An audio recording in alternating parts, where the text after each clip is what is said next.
Airlines in the United States often oversell flights on purpose, only to kick paid passengers off, but no other incident has attracted as much attention as the man who was dragged off a plane in Chicago last week.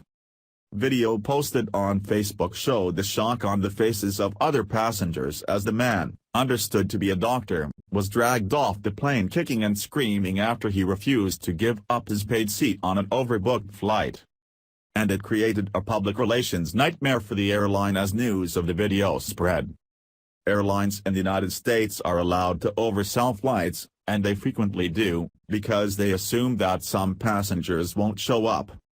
While it is not a practice among airlines in Australia, in the US, airlines bumped 40,000 passengers last year, not counting those who volunteered to give up their seats.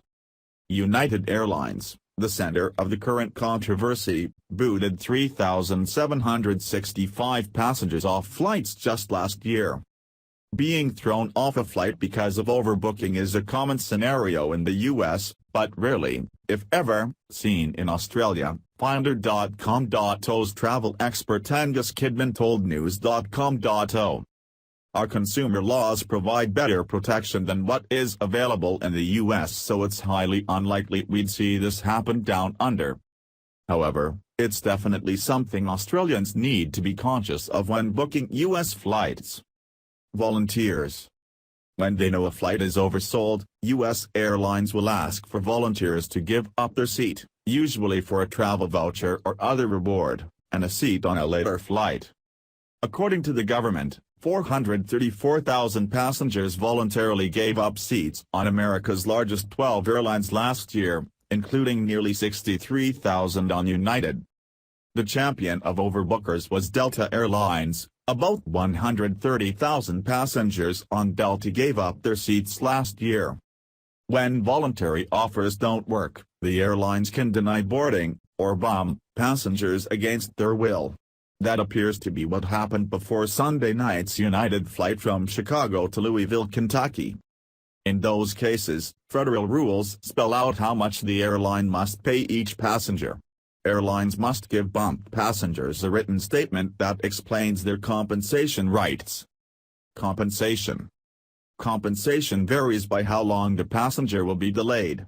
If the airline can rebook the passenger and get him to his destination within an hour of his originally scheduled arrival time, no compensation is required. If the passenger will arrive between 1 and 2 hours later than planned, or between 1 and 4 hours for an international flight, the airline must pay the passenger twice the amount of the one-way fare to his destination, up to $675, 899 Australian dollars. If the passenger will be delayed more than 2 hours, or 4 hours for international flights, the airline must pay him 4 times the one-way fare, up to $1,350, 1,798 Australian dollars. Avoiding getting bumped. Airlines will usually bump people flying on the cheapest tickets because the required compensation will be lower. Carriers have other rules, too. United Airlines says that when deciding who gets bumped, it considers how long it will take for passengers to reach their destination on a later flight. It won't break up a family group, and won't bump minors who are traveling alone. Airlines are most likely to oversell flights during busy travel periods such as the U.S. spring break and the summer holiday season, but bumping can happen anytime there is bad weather that causes some flights to be cancelled. If you want to be bumped. Some savvy travelers see oversold flights as an opportunity for them.